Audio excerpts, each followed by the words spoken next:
Hey, what's going on, everybody? Welcome back to the Chasing Dreams podcast with Charlie and Justin. We're on episode 126.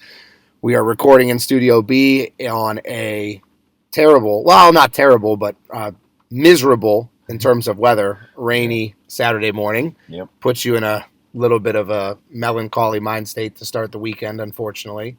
But my weekend kind of started early just because we got out of school. Like, my days are all messed up. Yeah. We got spring break or Easter break, so I've had off from school the past, 2 days because Thursday was our first day off and crammed a bunch of trainings in with those time slots on certain days. So my days are all messed up. I couldn't even tell you what day it was. And the only reason I know it's Saturday is because we're recording. That's right. Yeah, busy week, busy back end of the week for me. Got a lot accomplished, a lot of stuff at work.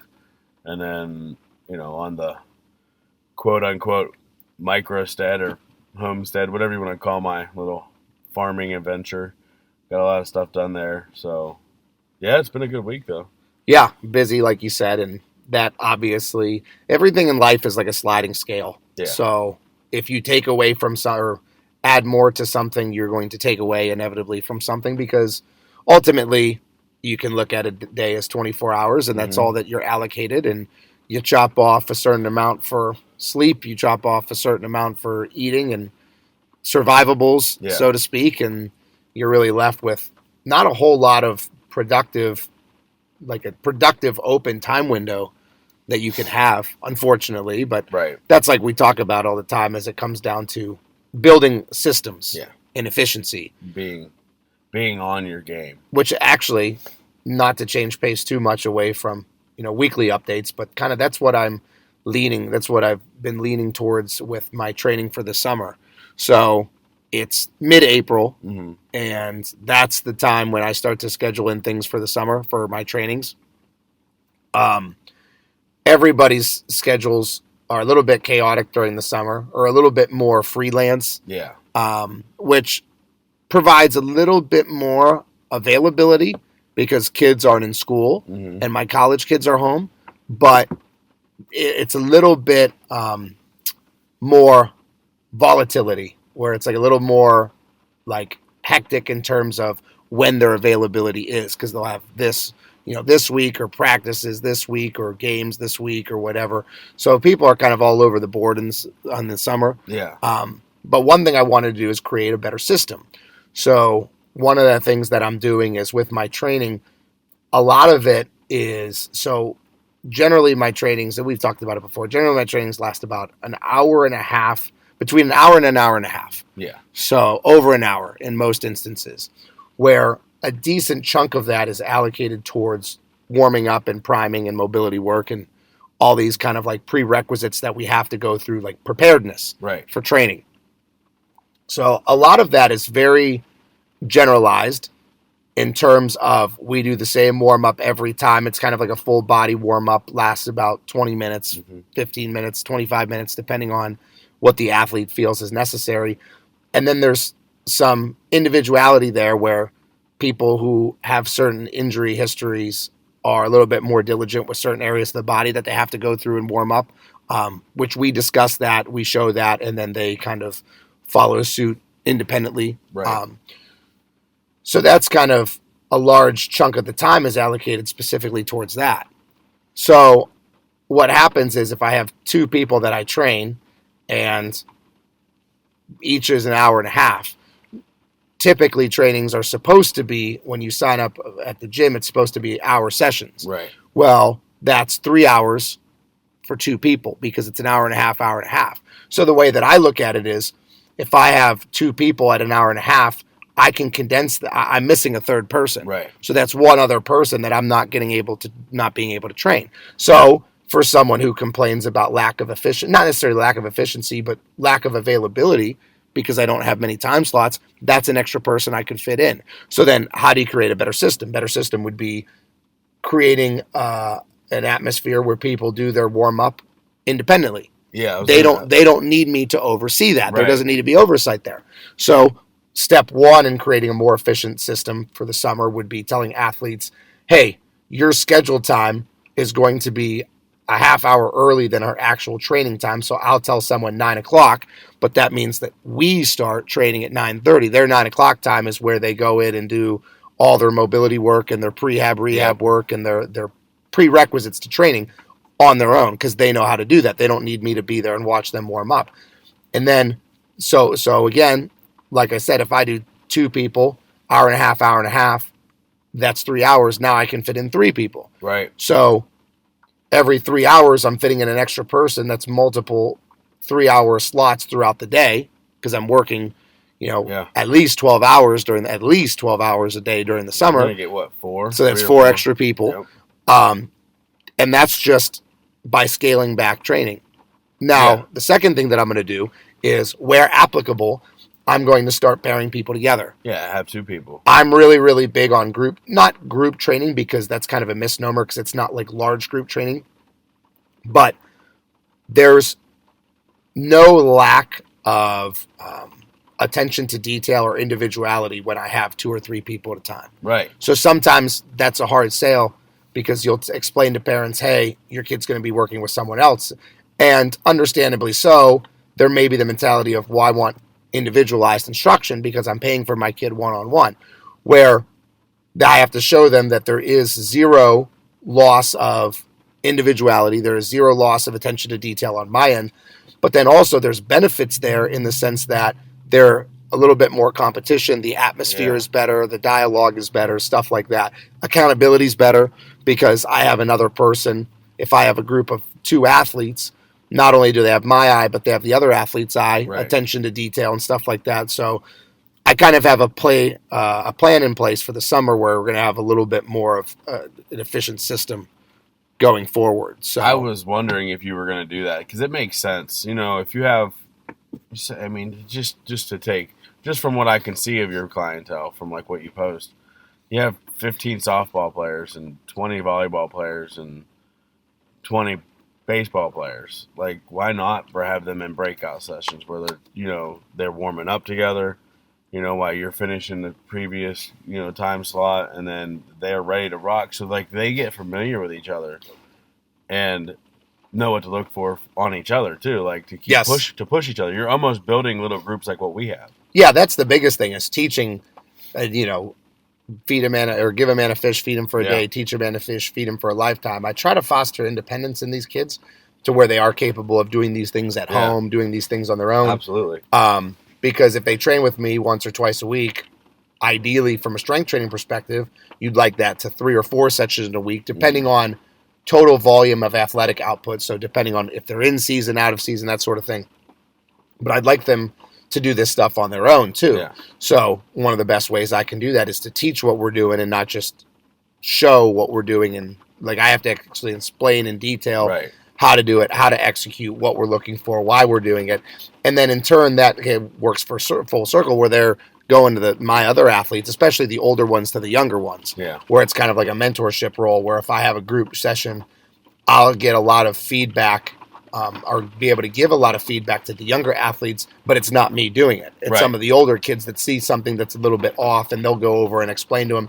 And then realistically, it honestly means more coming from them than it means coming from me. Right. So if I have a younger kid that's in 4th grade doing some speed and agility work or some movement work, it's a little bit more impactful when the senior or the junior athlete comes over and explains, because they look at those people like with their, like, just superheroes. Yeah, it's like just this reverence beyond words. So it means a lot. But yeah, and the point stands that everything we're trying to do in life is just about efficiency, because you're not going to create more hours. Right. And we talk about this all the time. Me, I'm just constantly trying to figure out how to make it better. Yeah, me too. And I've played with some different things like in the past, and even in the recent past, where shorten this or go to bed earlier, just trying to get this enough sleep.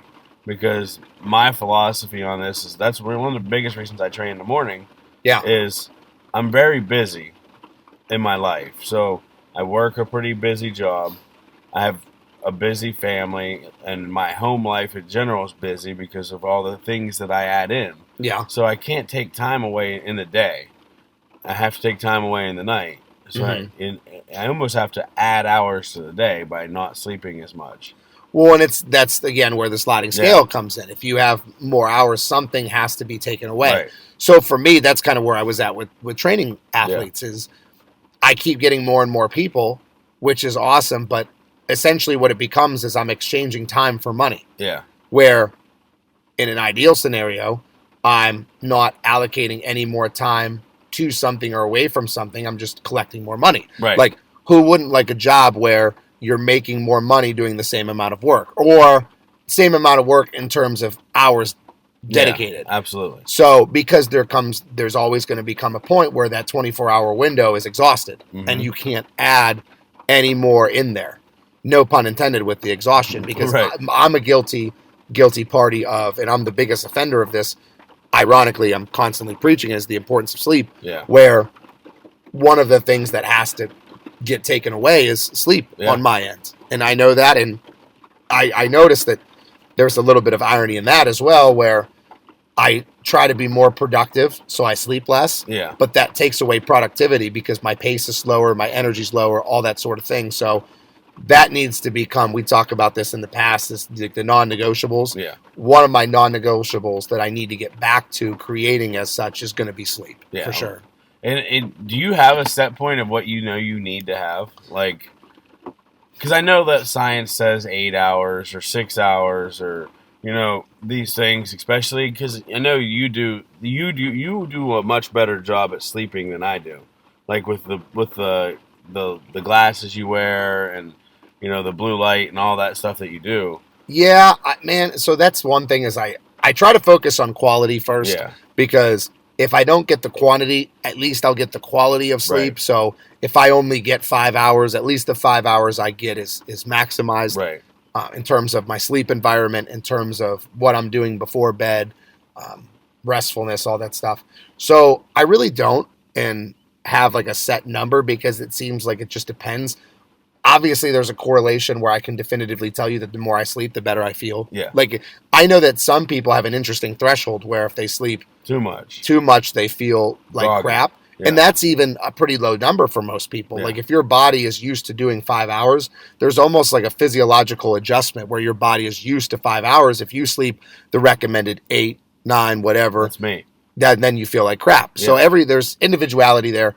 For me, though, I do a bad strategy, and it's not, I shouldn't say a bad strategy because it's kind of a necessity at this point, but I play catch up when I'm able. Yeah. So not necessarily in terms of naps, but for example, when I take days off at the gym, I will take my days off according to not only how I feel, but based on my client schedule. Right. So instead of lifting in the morning, I'll take the day off, but I'm only going to do it on a day that I don't have anybody to train before school.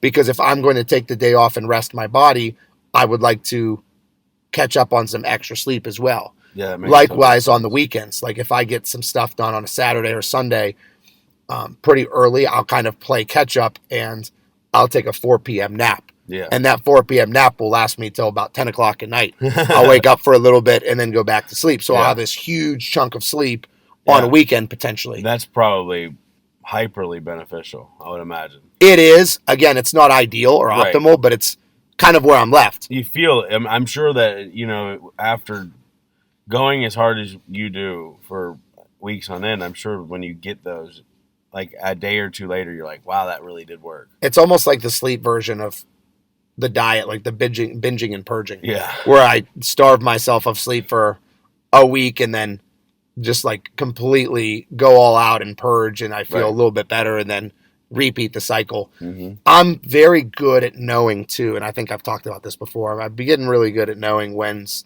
too soon, or when's too late. I mean, so most people waited too long. Yeah, they take a day off or catch up on sleep when it's too late, when they're just crushed.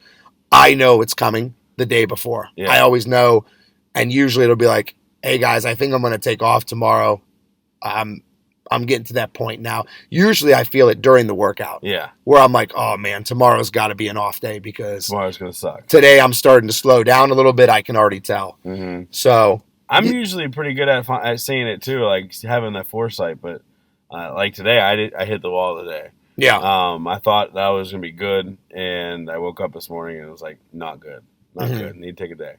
So, but yeah, I know what you mean. One of the things too that helps with that sliding schedule, in my opinion, or that sliding scale of giving to one end, taking from the other as an inevitability, is doing things on my terms as well. Yeah. So in a service, like a service position, because that customer service, essentially, that's what I do. Right. Like I give people the service of training and coaching. One of the things that I do is I'm always trying to be reactive to other people's schedules. Yeah. And sometimes I think I fall into the trap of trying to be too accommodating, which is not a bad thing, certainly. No, but not. I try like heck to give everybody every time slot they need. And sometimes that doesn't work out well. Right. For example, I've had this conversation with a few people lately where they are scheduled into a time slot and they're very busy, and that time slot, maybe we have 2 trainings a week and they're missing at least once every 2 weeks. So 25% of the time they're canceling.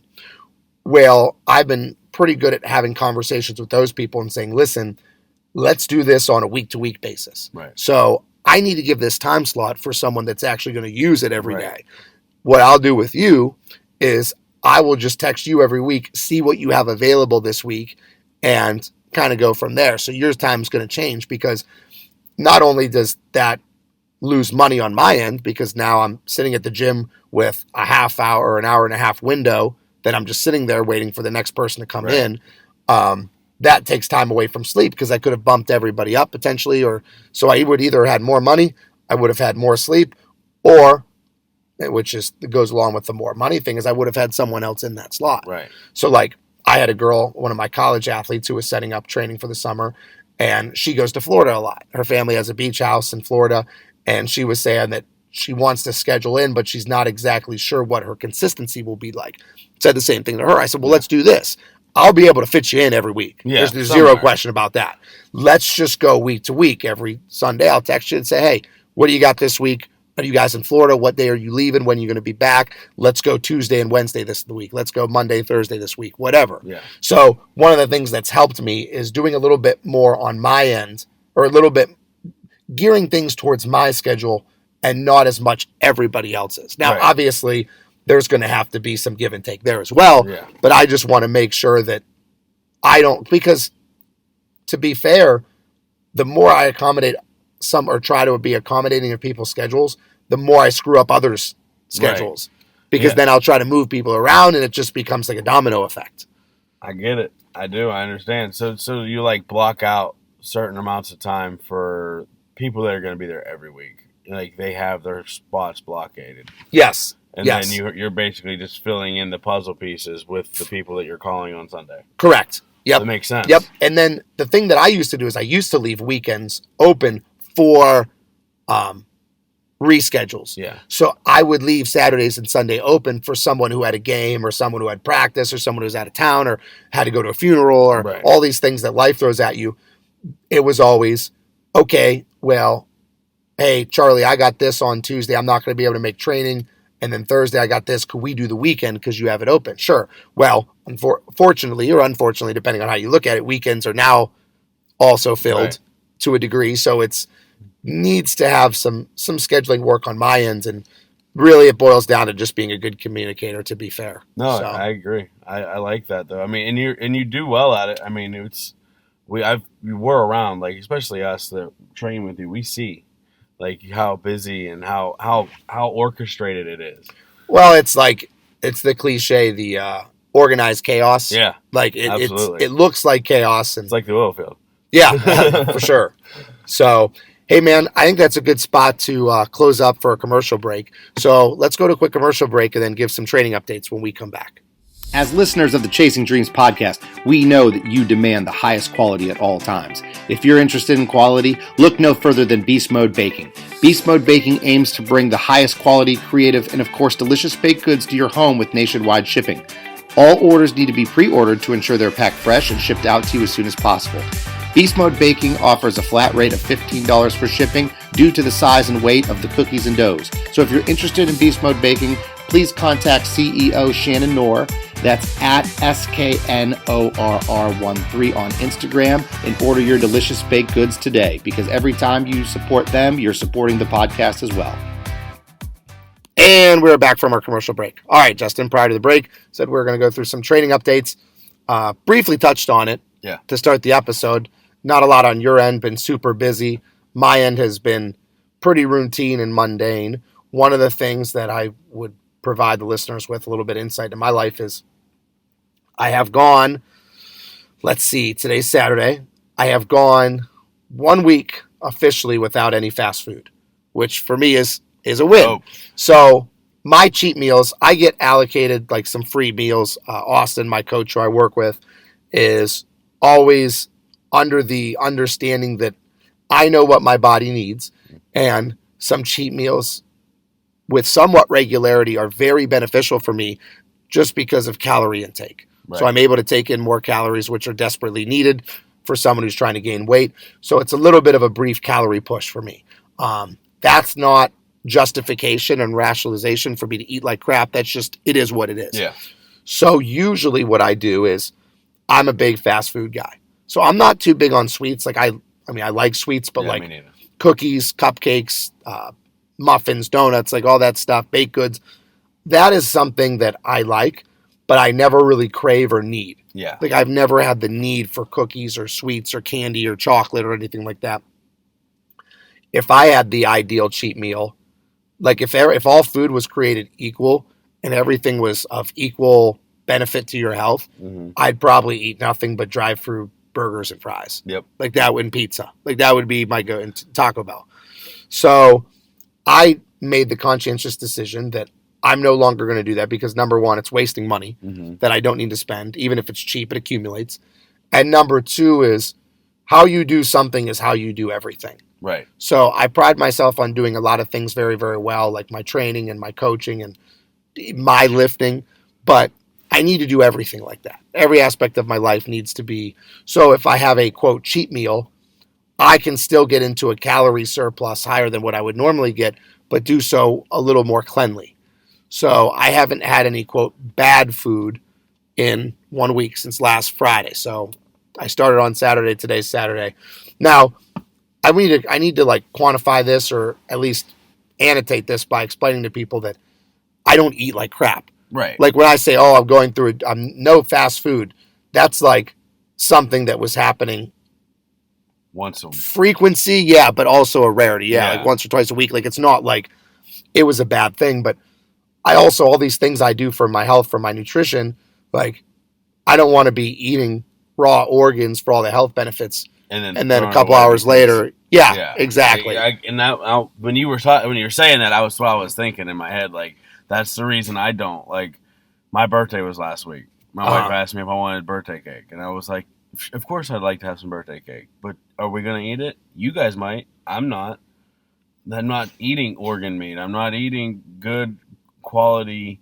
I'm not spending all my time and money eating good quality meats and foods to go and eat some freaking cake." Well, and it's like you don't want to get into the mindset of things being able to cancel other things out, good or bad, right.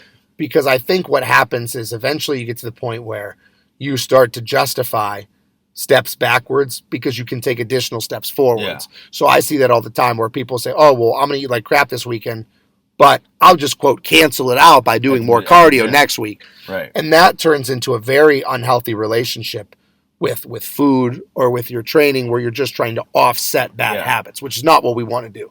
But you can still look at it like this as like steps forward, steps backwards, where why would I take all these steps forward and then self-sabotage? We use that phrase a lot. Yeah. Why would I self-sabotage by having junk food throughout the week and then taking steps back? There's no reason for that. So I've just been holding myself to a little bit of a higher standard with my nutrition. Still getting everything I need to get in and trying to make healthier choices when I do have like a cheat meal or a refeed or whatever. And I feel better, and I'm sure that there are some inflammatory markers that are down, and I look a little bit leaner just in a week's time. So yeah, that's kind of really the only update I have. Everything else has been pretty smooth. And boring, but yeah, I get it. And boring is always usually good, right? You know Yep. what I mean? As far as the process, and when you have a road that's straight and it's long, it's almost better to be boring because you just have to have that goal at the end that you're chasing and doing the thing you're doing. For me, this past week, heck, it's been like this past 3 weeks, to be honest. Um, at first, I was really frustrated, and I was upset that I was missing the gym a lot. Yeah. Um, but the more I'm looking at it, is I know this is short term. Like it's a short term thing where I'm really freaking busy, and I'm really, things are kind of upside down. Uh-huh. But on the plus side is I have a gym in my basement. Yeah. So, I talked to Chad, one of our training partners, earlier this week, and I sent the videos and stuff to you too. I took some videos. I did an hour and 15-minute squat workout, where basically for legs, squats or some form of squats is about all I got. Mm-hmm. Split squats or Bulgarians or whatever, but that's all I got. I don't have no leg machines at my house. Yeah. So I was like, you know what? What is the best singular workout you can do is squats. So I'm just going to do one of those. I'm just going to squat for an hour and a half, as heavy as I can go, and then as many reps as I can do, and then maybe as deep as I can go. I switched it all up, and it was an excellent squat workout. And Chad said to me, he said, "I'm glad that you still did your workout even though you missed this morning." Yeah. And I was like, thanks. Because like I do that. Like I don't always post about it because I'd rather, if I'm going to post a workout, I'd rather post a workout with my guys. Like we have a good group of guys that train together and we all, razz each other and push each other. But so when I work out at home, I don't post about it. Well, it's like we've been talking for a while too about the self-sabotaging behaviors. Yeah. If you miss in the morning, that's okay, but don't make that an excuse to eat whatever you want throughout the day, Exactly. or especially not to lift at night if Right. you have the availability to Right. train at your house. Exactly. That's why we put those backup plans in place. That's why you have that, because on the days where you're unable to make it to the gym because of time, or you have to watch your daughter or whatever, you still have the availability to do that sort of thing. So yeah, and so I've gotten several. I mean, I've missed several workouts this week. The last 3 weeks, completely missed. Where, by the time I got home, it would be more beneficial just to go to bed than to go and bring my nervous system up and then try to wind down and get sleep. Yeah, and I mean, the old saying about how there's no such thing as a bad workout, or a bad workout is better than, bad workout is better than no workout. But I disagree with that. Yeah. In a lot of contexts. Yeah, I mean, I can see the validity in them statements. Yeah, I appreciate the mentality of it. But if you get to the science side of it, if you look at like actual progress, if you're doing this for like the short term, like if you're doing this just to lose weight, and you have that little short goal, I agree, 100%. But if you're doing this and your plan is to do this for the next 30 years, 40 years, I don't plan on ever stopping what we're doing. Mm-hmm. So I gotta listen to this thing that is in control of me. Yep. Because otherwise I'm going to break it. Yep. And then I can't use it. So, that's basically this week. These last few weeks have been me listening to my body more, taking a page out of your book. Like, I'm sore. I need to relax. And part of that, I think, is what I'm eating. I've lost a significant amount of weight in the last month. A month and 6 days, a month and a week, like almost 40 pounds. But I don't have a whole lot of carbs in my diet, so I'm not recovering very fast. Like I don't feel that bounce back. Yeah. So I'm probably gonna have to maybe add some carbs back in. But yeah, other than that, that's where I'm at. Awesome. Yeah, very, like you said, very boring for both of us, but boring is good. I mean, if you want to get good at something, I feel like you need to have an appreciation for the boring. Yeah. You need to enjoy the mundane. And I do. I thoroughly do enjoy the mundane. We've talked in the not so far like distant past, but like not so recent either, about how I want to start running again. And I'm excited for that. and I really feel like that's coming. I have a number in my head I'd like to get to before I quote unquote break the running shoes out and try. I don't want to hurt my hip. I don't think it makes sense to go out and try now. I know I could right now. I have, for really short bursts. I could. I don't want to get hurt and then have a setback. It doesn't make sense. I did that before. Excuse me. I'm sorry. Yeah, the best ability is availability, they always say. Yeah, so I did that before. I don't want to do that again. So if that time is 6 weeks from now, cool. If it's at the end of the summer, cool, whatever. I'm just riding this wave, and we're just going to see where it takes us, I guess. Yeah, which is exactly how you should approach it, I think. Yeah. For sure. Yeah, man. So, got a workout coming up. You have to catch up on some sleep, some much-needed sleep, because we have to try to at least adhere to some degree to practice what we preach. Yes. So with that, we have come to the end of another episode of the Chasing Dreams podcast with Charlie and Justin. This has been episode 126. As always, we appreciate your listenership, and we look forward to hearing back from you guys next week. Unbreakable, unstoppable, I'm pushed to the edge and